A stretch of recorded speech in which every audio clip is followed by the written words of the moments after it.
நண்பர்கள் அனைவருக்கும் வணக்கம். வழக்கம் போல உங்களுடைய ஃபோட்டோஷாப்புக்கு தேவையான ஃப்ரீ ஃபைல் வீடியோ ஸ்கிப் பண்ணாமல் பாருங்கள். நான் கொடுக்கக்கூடிய ஃபைல் பாஸ்வேர்டு கேட்கும்.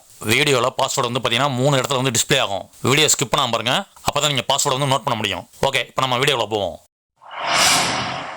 இப்போ இந்த வீடியோவில் நம்ம பார்க்க போகிறது கேண்டிட் ஃபோட்டோகிராஃபி. போன வீடியோவில் இதை பற்றி சில விஷயங்கள் பேசணும். அதனுடைய தொடர்ச்சி தான் இப்போ இந்த வீடியோவில் தெளிவாக பார்க்க போகிறோம். எல்லா விஷயத்தையும் நான் உங்கள்கிட்ட ஷேர் பண்ண போகிறேன். போன வீடியோவில் சொன்னது ஒரு சில விஷயங்கள் மட்டும்தான். ஆனால் இந்த வீடியோவில் கேண்டிட் ஃபோட்டோகிராஃபினா என்னங்கிற விஷயத்த ரொம்ப தெளிவாக, ஏன்னா இந்த வீடியோவில் இடையில உங்கள்கிட்ட நான் சில விஷயங்களை ஷேர் பண்ணுவேன். அதுக்காக சொல்கிறேன், வீடியோவை ஸ்கிப் பண்ணாதீங்க.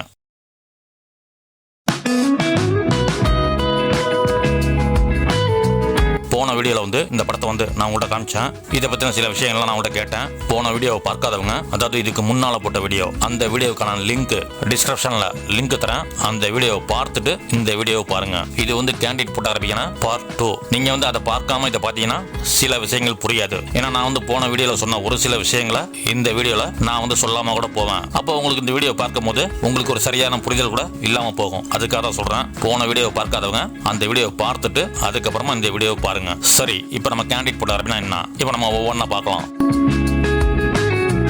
போன வீடியோவில் நான் ஒரு விஷயம் உங்கள்கிட்ட ஷேர் பண்ணேன். அது என்னன்னாக்க, ஒரு ஃபோட்டோகிராஃபர் பார்க்கறதெல்லாம் எடுக்கிறதுக்கு பேர் கேண்டிட் ஃபோட்டோகிராஃபி கிடையாது. கேண்டிட்ங்கிறது ஒரு மின்னல் வேகத்தில் நடக்கக்கூடிய விஷயம். அதுக்கான விளக்கத்தை நான் போன வீடியோல நிறைய சொல்லிட்டேன். இப்போ நீங்க ஸ்கிரீன்ல பாக்குறீங்களா, இதெல்லாம் கேண்டிட்டே கிடையாது. சரிங்களா? போன வீடியோல நிறைய படங்கள் காமிச்சேன், தவறான விஷயங்கள் நிறைய படங்கள் காமிச்சேன். இப்போ நீங்க பார்க்கக்கூடிய இந்த 3 படம், இதையும் போன வீடியோல காமிச்சேன். இது 3மே கேண்டிட் ஃபோட்டோகிராஃபி. ஆனா இது 3மே ஏஐல ஒர்க் பண்ணது. ஏஐல ஒர்க் பண்ண கேண்டிட் ஃபோட்டோகிராஃபி எடிட்டிங். அதை முதல்ல புரிஞ்சுக்கணும். போன வீடியோல பார்த்த ஒரு சில தவறான படங்களை, அதாவது இதுதான் கேண்டிட், அவங்களுக்காக இந்த வீடியோலையும் ஒரு 2 நிமிஷம் சின்னதா ஒரு பார்வை பார்த்துருவோம்.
பார்த்துருப்பீங்க. இது போல படங்கள்லாம் கேண்டிட் ஃபோட்டோகிராஃபி அப்படிங்கிற மாதிரி இப்ப இருக்கக்கூடிய யங்ஸ்டர் நிறைய பேர் நினைக்கிறாங்க, இதெல்லாம் கேண்டிட் ஃபோட்டோகிராஃபி அப்படிங்கிற மாதிரி. அதே நேரத்தில் பல வருடங்களாக இருக்கக்கூடிய ஒரு சில போட்டோகிராஃபரும் இதெல்லாம் கேண்டிட் ஃபோட்டோகிராஃபி அவங்களும் நினைச்சிட்டு இருக்காங்க. இப்போ கேண்டிட்னா என்னங்கிறத ஒரு 3 படங்கள் உங்கள்கிட்ட நான் காமிச்சேன். சரிங்களா? இப்போ கேண்டிட் ஃபோட்டோகிராஃபிக்கான விளக்கம் ரொம்ப டீட்டெயிலா நான் உங்கள்கிட்ட ஷேர் பண்ண போறேன். கவனிச்சு பாருங்க. இப்போ நம்ம வந்து கேண்டிட் அப்படின்னு சொல்றோம்னாக்கா எடுக்கிறோம் அப்படின்னாக்கா என்னன்னா ஃபர்ஸ்ட் இதை வந்து பேசிக்கா நம்ம வந்து பார்க்கக்கூடிய விஷயம் வந்து இப்போ வந்து சீன் மாதிரி சொன்னாதான் உங்களுக்கு புரிய வரும். அதுக்கப்புறம் அடுத்தடுத்து சில விஷயங்களை நான் வந்து உங்கள்ட்ட ஷேர் பண்றேன். அதாவது சினிமாவில் சொல்லுவோம்ல, இந்த சீன் சூப்பரா இருக்கு, அந்த சீன் சூப்பரா இருக்கு அப்படிங்கிற மாதிரி சினிமால சீன் அது வந்து எப்படி இருக்கணும், எந்த மாதிரி இருக்கணும். நான் வந்து போன வீடியோல சொன்னேன்ல அந்த ஒரு விஷயம் அப்படின்னு சொன்னேன்ல, இப்போ அதை தான் உங்கள்ட்ட நான் பேச போறேன், ஷேர் பண்ண போறேன். இப்போ நீங்க பார்க்கக்கூடிய மூணுமே கேண்டிட் போட்டோகிராஃபி. இதை வந்து சீன் 1, சீன் 2, சீன் 3 அந்த மாதிரி பிரிச்சிருக்கேன். இந்த மூணுத்துக்குமான கனெக்டிவிட்டி என்னன்னாக்க ஸ்டோரி. இப்போ நான் சொன்ன ஸ்டோரி இது வந்து அவசியம் இருந்துதான் ஆகணும் அப்படிலாம் ஒன்றும் கிடையாது. சீன் 1ல வந்து இவர் வந்து விவசாயம் பண்றாரு. அதுவே சீன் 2ல வந்து அவருடைய மனைவி தன்னுடைய கணவரை பார்த்து கூப்பிடுறாங்க, என்னங்க அப்படிங்கிற மாதிரி கூப்பிடுறாங்க. இது வந்து சீன் 2. அவங்க வந்து என்னங்கன்னு கூப்பிடுறாங்க. அதாவது அவங்க வந்து கூப்பிடக்கூடிய சத்தம் என்னங்க அந்த வார்த்தை அதெல்லாம் வந்து கேட்காது. ஏன்னா இது வந்து வீடியோ இல்லை, போட்டோ.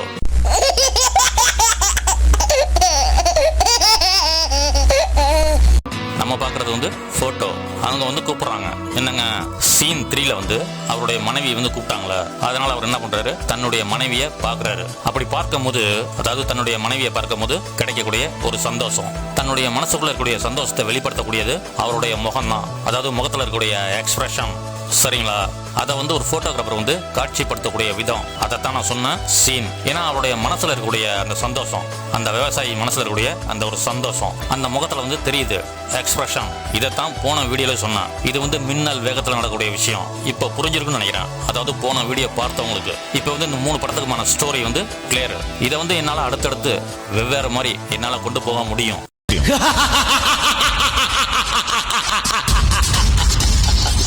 அதாவது எடிட்டிங்ல. ஆனா போட்டோகிராஃபில வந்து கொண்டு போக முடியுமா அப்படின்னு கேட்டீங்கன்னா முடியாது. ஏன்னா அது வந்து கிடைக்காது. இதையும் போன வீடியோல சொல்லிட்டேன். 1000 பேர் இருக்கக்கூடிய ஒரு ஃபங்க்ஷன்ல அதிகபட்சமா கேண்டிட் போட்டோகிராஃபி ஒரு 50 போட்டோ தான் கிடைக்கும். போன வீடியோல வந்து நான் வந்து இந்த இமேஜை காமிச்சு ஒரு சில விஷயங்கள் பேசினேன். சும்மா ஒரே ஒரு கேள்வி கேட்டேன், கமெண்ட்ஸ்ல பதிவு பண்ணவும் சொன்னேன். என்னுடைய சேனல்ல ஒரு 2-3 தடவை நான் சொன்ன ஒரு விஷயம் இப்போ ஞாபகப்படுத்துறேன். அது நான் சொன்ன விஷயம் என்னன்னாக்க, நான் வந்து ஒரு விஷயத்தை பத்தி பேசினாக்க அது வந்து பிளான் ஏ, அதுக்கு பின்னால இன்னொரு விஷயம் இருக்கும், அதுதான் பிளான் பி.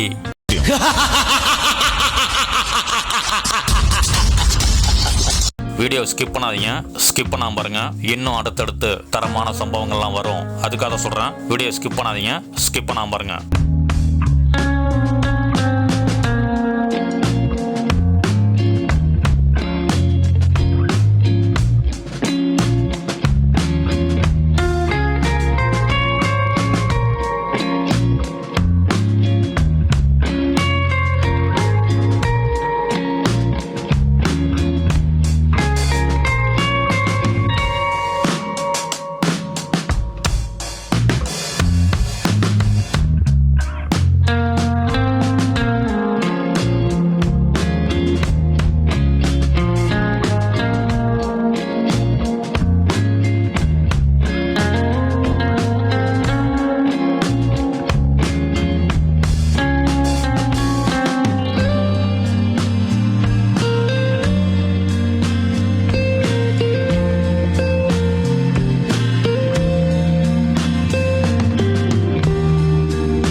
வீடியோவில் சொன்ன ஒரு விஷயத்த இப்போ இந்த வீடியோலையும் நான் ஞாபகப்படுத்துறேன். அது வந்து என்ன அப்படின்னாக்க, நிறைய போட்டோகிராஃபர் நினைக்கக்கூடிய விஷயம் கேண்டிட் போட்டோகிராஃபினா கல்யாணம், காது குத்து, பிறந்தநாள் விழா இந்த மாதிரியான விசேஷங்கள்ல எடுக்கக்கூடியதான் கேண்டிட் போட்டோகிராஃபி அப்படிங்கிற மாதிரி நிறைய பேர் நினைக்கிறாங்க. அந்த மாதிரி நினைக்கிறது, யோசிக்கிறது இதெல்லாம் வந்து தப்பான முடிவு. ஒரு ஃபங்க்ஷன்ல எடுக்கிறது மட்டும் இல்ல, கேண்டிட் போட்டோகிராஃபின்றது காலத்துக்கும் கத்துக்கிட்டே இருக்கணும். இதை பத்தி வேற மாதிரி சொல்லணும் அப்படின்னாக்க, கமல் சார் நடிச்ச தசாவதாரம், அந்த படத்துல வந்து கமல் சார் வந்து ஒரு 10 அவதாரம், அதாவது தசாவதாரத்துல 10 அவதாரம்.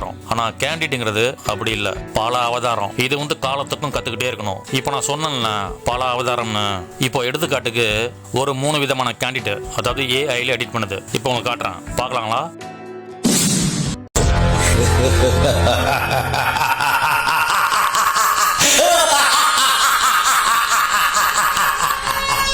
இப்போ நீங்க பார்க்கக்கூடிய 3மே ஏஐல ஒர்க் பண்ண கேண்டிட் போட்டோகிராஃபி. இப்போ நீங்க பார்க்கக்கூடிய இந்த 3மே என்னுடைய இமேஜை வந்து 3 விதமா ஏஐட்ட ப்ராம்ப்ட் கொடுத்து நான் ஒர்க் பண்ணியிருக்கேன். இப்போ நான் கொஞ்ச நேரத்துக்கு முன்னால சொன்ன மாதிரி ஏஐக்கான ப்ராம்ப்ட் நான் போன வீடியோல பேசிட்டேன். போன வீடியோவை பார்க்காதவங்க போய் பாருங்க. அந்த வீடியோக்கான லிங்க் வந்து இந்த வீடியோட டிஸ்கிரிப்ஷன்ல கொடுக்குறேன். அந்த வீடியோ பாருங்க, எப்படி என்னங்கிறத விஷயத்த சொல்லியிருப்பேன். இப்போ வந்து கேண்டிட் போட்டோகிராஃபி பண்றோம் அப்படின்னாக்க, நான் போன வீடியோல சொன்னது போலதான், அதாவது அந்த ஒரு விஷயம் அப்படின்னு சொன்னல, அதுக்கான விளக்கம். ஒரு கேண்டிட் போட்டோகிராஃபி அப்படின்னா உண்மைக்கு நெருக்கமான விஷயம், அது உள்ள இருக்கணும், அதாவது ரியாலிட்டி. இது ஒரு விஷயம்.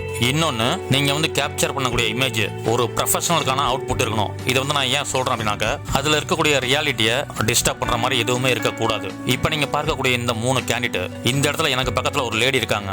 இது வந்து டிஸ்டர்பன்ஸ்லாம் கிடையாது, இது வந்து எந்த விதமான டிஸ்டர்பும் பண்ண கிடையாது. இது வந்து கனெக்ட் ஆகுது, என்னுடைய இமேஜோட கனெக்ட் ஆகுது. அதே மாதிரி இதை பாருங்க, நான் இருக்கக்கூடிய இடத்துக்கு தகுந்த மாதிரி இவங்க 2 பேர், அதாவது நான் இருக்கக்கூடிய இடம், என்னுடைய காஸ்டியூம், இந்த 2த்துக்கும் கனெக்ட் ஆகுற மாதிரி இவங்க 2 பேர் இருக்காங்க. அதுக்காக நான் வந்து இப்படிதான் இருக்கணும் அப்படின்னு நான் சொல்ல வரல. ஃப்ரேம்ல வந்து ஒருத்தருடைய இமேஜ் மட்டும் இருக்கலாம். நான் சொல்ல வர்றது ரியாலிட்டி. நான் சொல்ல வர்றது வந்து 2 விஷயம், உண்மைக்கு நெருக்கமான விஷயம். 2 விஷயம் தான். அதுக்கப்புறம் ஒரு ப்ரொஃபஷனலுக்கான அவுட்புட், நீங்க கேப்சர் பண்ணக்கூடிய அந்த இமேஜ் ஃப்ரேமிங். ஆனா அது வந்து சரியா கிடைக்காது. இப்ப நான் சொன்னது போல ஒரு 1000 பேர் இருக்கக்கூடிய ஃபங்க்ஷன்ல அதிகபட்சமா ஒரு 50 போட்டோ தான் கிடைக்கும். அதுக்கு மேல கிடைக்காது. வெறும் ஒரு 50 போட்டோ தான் கிடைக்கும், அதுக்கு மேல கிடைக்காது. நான் போன வீடியோல சொன்ன ஒரு விஷயத்த இப்பவும் சொல்றேன், பாக்குறதெல்லாம் எடுக்கிறதுக்கு பேர் வந்து கேண்டிட் கிடையாது. அதை முதல்ல தெளிவா புரிஞ்சுக்கணும்.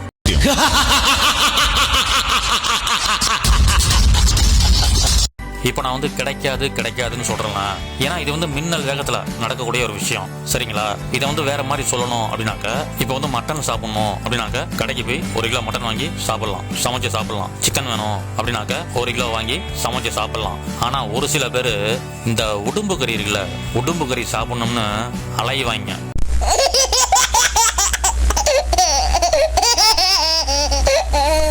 கிட்டத்தட்ட அது போலதான். உடும்பு கறி கிடைக்குமா?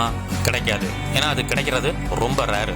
நிறைய பேர் அலைவாங்க, சாப்பிடணும், உடம்புக்கு நல்ல ஸ்ட்ரென்த், சாப்பிடணும் அப்படிங்கிற மாதிரி ஆசைப்படுவாங்க. கிட்டத்தட்ட அந்த மாதிரி தான் கேண்டிட் போட்டோகிராஃபி. இப்போ வந்து வீடியோட எண்டுக்கு வந்தாச்சு. இப்போ நான் சொன்ன விஷயம் ஒரு சிலருக்கு புரியாம கூட இருந்திருக்கும். அதாவது ரியாலிட்டி எப்படி, என்ன, எந்த மாதிரி, எந்த அளவுக்கு அது இருக்கணும் அப்படிங்கிற ஒரு விஷயம் சில பேருக்கு புரியாம கூட இருந்திருக்கும். இப்போ அவங்களுக்காக ரொம்ப தெளிவா சொல்ல போறேன். இதோட வீடியோ முடிச்சுக்குவோம். இப்போ ஏஐல ஒர்க் பண்ணத என்னுடைய இமேஜ், இன்னொரு இமேஜ் இப்போ நான் உங்களுக்கு காட்டுறேன், அதோட முடிச்சிருவோம்.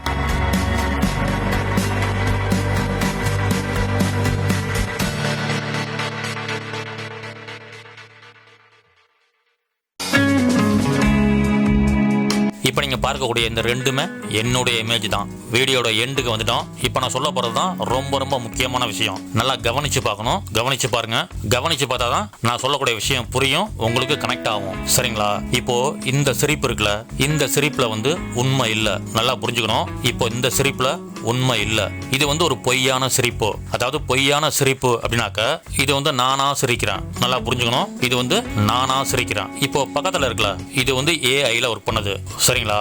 ஆனா இந்த படத்தை நீங்க பார்க்கும் போது இதை வந்து ஏஐல ஒர்க் பண்ண மாதிரி உங்களுடைய மைண்ட் செட்ல இருக்க கூடாது, சரிங்களா? இது என்னுடைய இமேஜ். என்ன வந்து ஒருத்தர் வந்து போட்டோ எடுத்த மாதிரி, ஒரு போட்டோகிராஃபர் வந்து என்னை போட்டோ எடுத்த மாதிரி அப்படிதான் நீங்க பார்க்கணும். நீங்க வந்து அந்த மாதிரியான மைண்ட் செட்ல தான் பார்க்கணும். அப்படி பார்த்தா தான் நான் சொல்லக்கூடிய விஷயம் உங்களுக்கு கனெக்ட் ஆகும். இப்போ இந்த படத்துல நான் வந்து சிரிக்கிறேன். இப்ப இந்த படத்துல நானா சிரிக்கல, என்னுடைய கண்ணுக்கு முன்னால இருக்கக்கூடிய ஏதோ ஒரு விஷயம் என்னை சிரிக்க வைக்குது.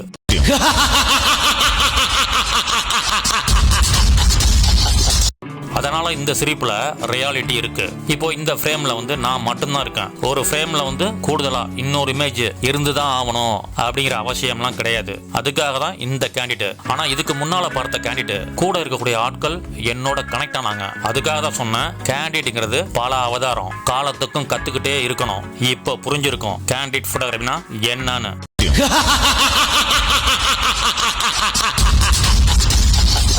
இப்போ வந்து ஃபோட்டோகிராஃபி ஃபீல்டில் கேண்டிட் ஃபோட்டோகிராஃபியை ஒரு ஆள் வந்து தப்பாக செஞ்சால் அடுத்து வரக்கூடிய தலைமுறையும் அதே தப்பை செய்யும். சரிங்களா? ஓ, இப்படி எடுக்கக்கூடியதான் கேண்டிட் ஃபோட்டோகிராஃபியோ அப்படிங்கிற மாதிரி இப்போ செய்யக்கூடிய தப்பான வேலையை அடுத்து வரக்கூடிய தலைமுறை அவங்களும் இதே தப்பை செய்வாங்க. நான் வந்து candid photography first part, second part இதெல்லாம் வந்து மெனக்கட்டு வீடியோ நான் இதுக்காக போடுறேன். 2 வீடியோ தெரியுங்களா? நான்லாம் வந்து ரொம்ப வெறித்தனமானவன்.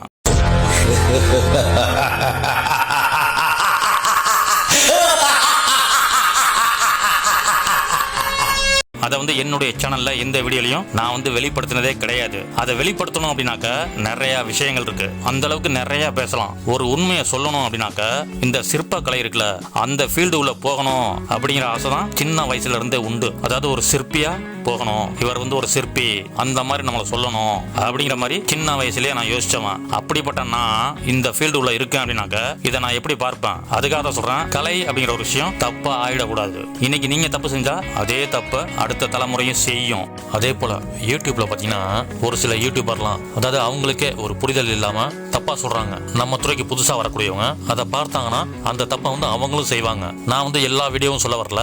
ஒரு சில வீடியோக்கள், ஒரு சில யூடியூபர் ஒரு வேலையை வந்து தப்பா சொல்றாங்க, அவங்களுக்கே வந்து ஒரு சரியான புரிதல் இல்ல. அந்த மாதிரி ஒரு சில வீடியோக்கள்லாம் நான் பார்த்திருக்கேன். அதை வந்து பலமுறை யோசிச்சிருக்கேன். அந்த வீடியோக்கான கமெண்ட்ஸ்ல போய் நம்ம விளக்கம் சொன்னோம்னா அவங்களுக்கு புரியாது. ஏன்னா நான் ஏற்கனவே சொன்ன மாதிரி நம்ம வந்து வெறுமன வாயால சொல்றதுக்கும் ஒரு விஷயத்தை செயல்படுத்தி சொல்றதுக்கும் வித்தியாசம் இருக்கு. விஷுவலா காட்டும் போது அவங்களுக்கு புரியும்.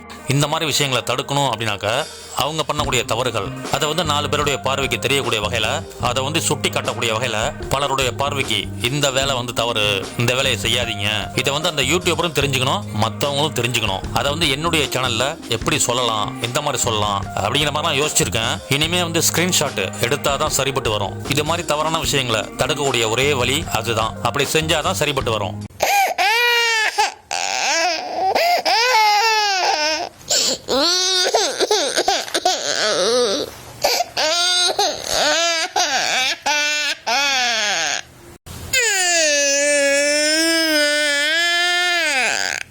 அதாவது ஒரு டுட்டோரியல் அப்படின்னாக்க தெரிஞ்சதை சொல்லிக் கொடுக்கணும், தெரியாத விஷயத்த தப்பா சொல்லி கொடுக்க கூடாது, தெரியாத விஷயத்த விட்டுறணும், அதை வந்து தப்பாலாம் சொல்லி கொடுக்க கூடாது. ஏன்னா அடுத்த தலைமுறையும் அந்த தப்பை செய்யும். அதை வந்து தடுக்கணும் அப்படின்னாக்க அதுக்கு வந்து ஸ்கிரீன்ஷாட் தான் ஒரே வழி, வேற வழி எதுவுமே இல்லை, அதுதான் வழி, ஸ்கிரீன்ஷாட்.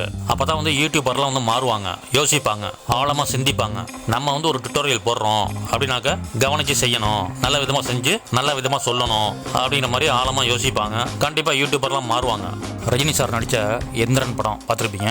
அதுல வந்து வில்லன் வந்து மெயின் வந்து ரஜினி சார் தான், சிட்டி. ஆனா அந்த படத்துல சைடு ரோல்ல ஒரு வில்லன் வருவாரு. அந்த வில்லன் வந்து ரஜினி சார்ட்ட பேசுவாரு. ஒரு சீன்ல ரஜினி சார்ட்ட சொல்லுவாரு, அவர் என்ன சொல்லுவாருன்னா, வசீகரன் சயின்ஸ் வந்து தப்பாயிடக்கூடாது அப்படின்னு சொல்லுவாரு. அது போலதான் நான் சொல்றது, போட்டோகிராஃபின்றது கலை, அது வந்து தப்பா ஆயிடக்கூடாது.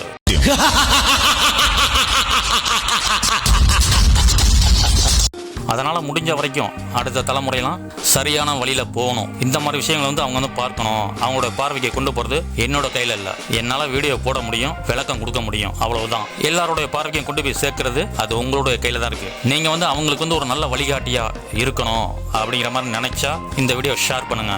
யூடியூப்ல வந்து எவ்வளவோ வீடியோக்கள் இருக்கு. யாருமே இந்த அளவுக்கு ஒரு கேண்டிட் போட்டோகிராஃபியை பத்தி சொல்லியிருக்க மாட்டாங்க, வீடியோ போட்டிருக்கவும் மாட்டாங்க. ஏன்னா நான் யூடியூப் பார்க்குறேன்னு எனக்கு தெரியாதா? வாய்ப்பே இல்லை. நீங்கள் வேணும்னா யூடியூப்ல போய் பாருங்க. இந்த அளவுக்கு யாராவது எடுத்து சொல்லியிருந்தா, சொல்லி வீடியோ போட்டிருந்தா அந்த வீடியோட லிங்கை கமெண்ட்ஸ்ல ஷேர் பண்ணுங்க.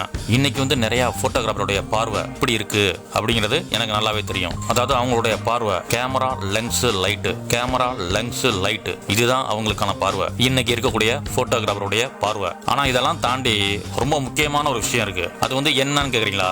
கண்டிப்பா அதுக்கு தகுந்த மாதிரி நான் ஒரு வீடியோன்னு அப்லோட் பண்ணுவேன். இந்த மாதிரி விஷயங்கள்லாம் நீங்க தெரிஞ்சுக்கணும் அப்படிங்கிற மாதிரி உங்களுக்கு தோணுச்சுன்னா என்னுடைய என்னுடைய சேனலை சப்ஸ்கிரைப் பண்ணிங்க. நான் கண்டிப்பாக வீடியோ அப்லோட் பண்ணுவேன். நீங்களும் மிஸ் பண்ணாமல் பார்க்கலாம். பெல் ஐக்கானையும் கிளிக் பண்ணிக்கங்க. அப்பதான் நான் போடுற வீடியோவை நீங்கள் மிஸ் பண்ணாமல் பார்க்க முடியும். பல விஷயங்களை தெரிஞ்சுக்க முடியும். இந்த சிற்பக்கலையை பற்றி சொன்னா 12 வயசுலயே பெரிய கோயிலில் நான் ரசித்து பார்த்த சம்பவங்கள், தஞ்சை பெரிய கோயிலில், அதெல்லாம் பெரிய சம்பவம்னா என்ன, ரசித்து பார்த்த சம்பவங்கள். அதுக்கான தருணம் வரும்போது அதை பற்றி பேசுவோம். இந்த மாதிரி கேண்டிட் ஃபோட்டோகிராஃபி தப்பான வழியில் போயிடக்கூடாது. அதுக்கு தகுந்த மாதிரி ஒரு 2 வீடியோ அப்லோட் பண்ணலாம், பேசலாம் அப்படிங்கிற மாதிரி எனக்கு தோணுச்சு. நமக்கு தோணுச்சுனாலே முடிச்சிடணும்.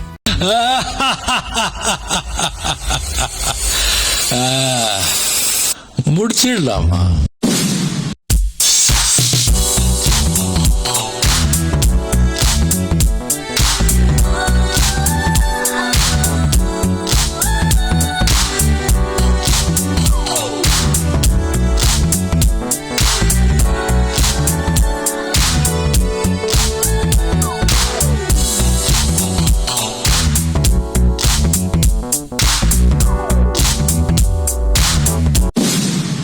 வச்சா